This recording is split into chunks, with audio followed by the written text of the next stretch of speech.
Hey, this is Daryl, and I want to welcome you to today's video. We're still talking about worship concepts in the key of D major, and I've been so excited about some of the feedback that we're already hearing about these concepts. I really hope that you're digging in and that you're beginning to add them to your playing. And I'm going to give you some more stuff today that I think you can add almost immediately. So if this is the top of the week, middle of the week, you can start adding this stuff so that you can have it ready for yourself on Sunday. Before we get started, make sure, if you haven't done it already, subscribe and click the notification bell so that you can stay informed every time we drop another video in this series. All right, so let's go to the keyboard and let's talk about just a nice way to add some life to that 4. I've already gave you those nice grips that you can do some work with. We've already talked about that 7, 1, 3, 3, 4. So now I want to give you this. Whenever you're playing the 4 chord, you can play the 5 over it, and it's going to give you a nice sound. So it sounds something like this. I'll do 7, 1. I'm going to play the 5 chord over the 4, 3.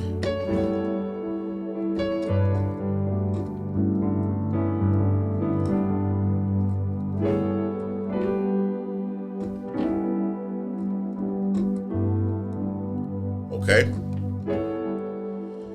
So all I really did was I played the 5 chord over the 4 bass. So I got a G, and I'm playing a E, a A, and a C sharp. So really I'm playing just a straight up A chord. I'm playing it in second inversion right now.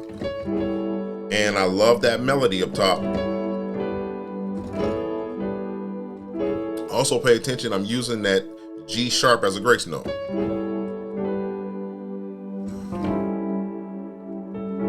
And I can do the same thing with another inversion. Now I'm playing that same A chord, but I'm playing it in first inversion. So I got the C sharp, I got the E, and I got the A.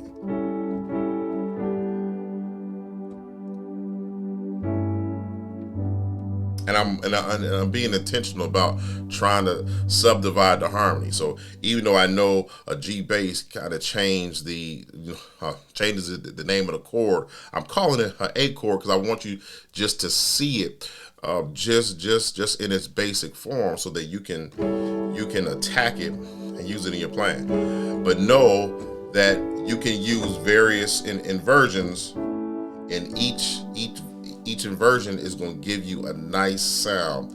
Of course, it's changing the melody, and it's ultimately changing the effect of the chord. So I would definitely work on that. So let's go 7, 1, 3.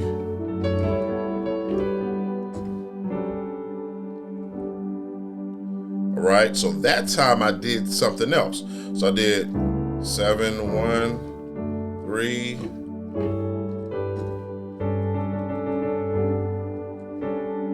So that's something else that I really love to do. It's the same type of concept, but I'm adding, instead of this this E, I'm adding this D in there, and it's giving me really nice dissonance in the middle of the chord. So I'll do something like this.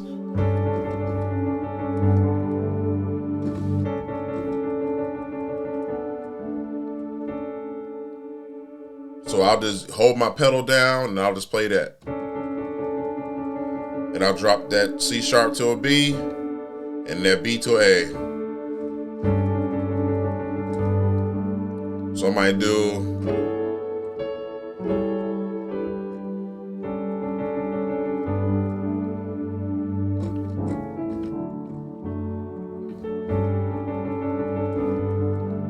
see how that just sounds so nice, and there's so many places that you're able to use it, but I would love to use it in this worship setting. Okay, so work on those inversions. Work on this nice little concept here where you're using some dissonance. But let's also work on a nice drop 2 effect that you can throw in there. Right, so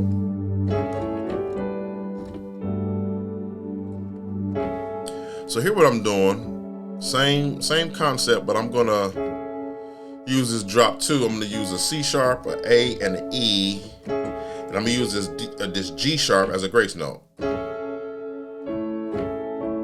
I'm going to this A, this E, and the C sharp.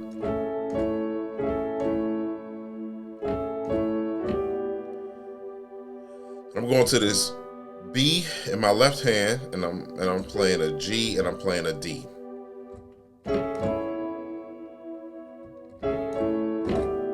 Let me make sure I get it to you right sequence. So the first one is, so I'm going from this chord actually to this chord.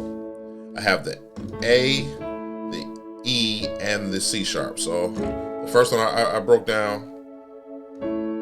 This is the second one, A, E, C sharp, and now I'm playing this 4 chord where I have the B, and I have the G, and I have the D, and here I have the G, the D, and the B.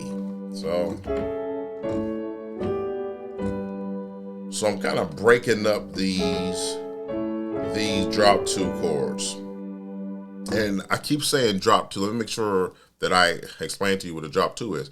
A drop 2 basically is where I just take the second highest note and I drop it an octave.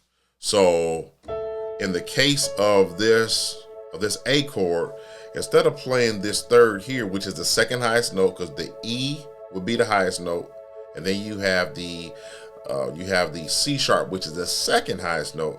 I'm gonna take the C sharp and I'm gonna drop an octave. So that gives me my drop 2.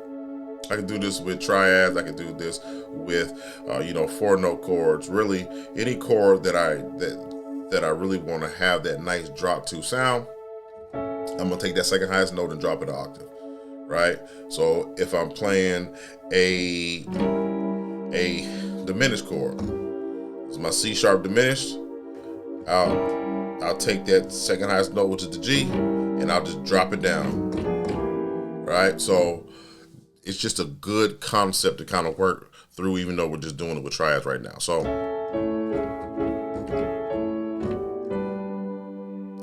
and then once I get through the change, maybe I'll go to that pass or that chord that was more dissonant.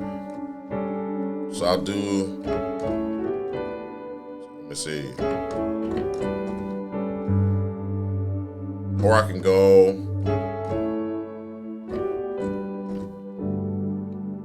I can play that 4 chord.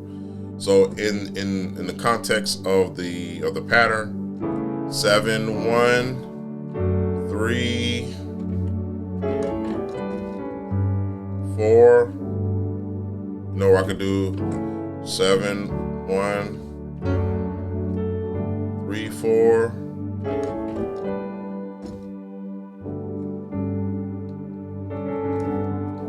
Kind of just hanging on that 4 a little bit.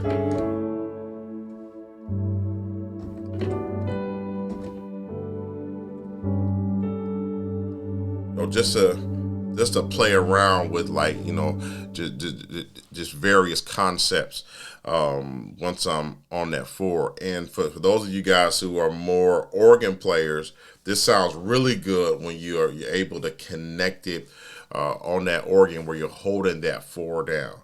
It sounds nice on the piano too, but there's a lot of miles that you're able to get out of this if you're playing organ. And maybe one day I'll sit down at the organ and maybe show you some more concepts around that.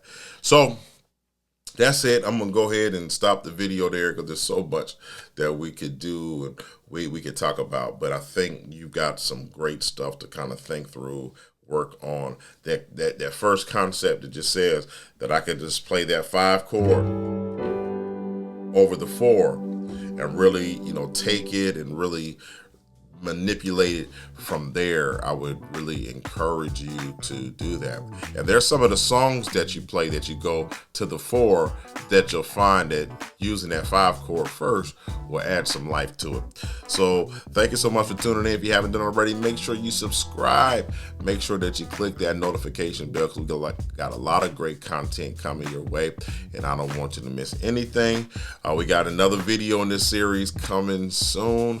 I can't wait to show you just some more ways that you can add some life to the 4. I'm really going to focus in on trills in that next video. I'm going to show you a couple trills that you can add to really beef this thing up even more. So I can't wait to show that to you. Make sure you're paying attention, because that video is coming real soon. All right, it's Daryl Cook. I'm out. Thank you so much for tuning in. Bye-bye now.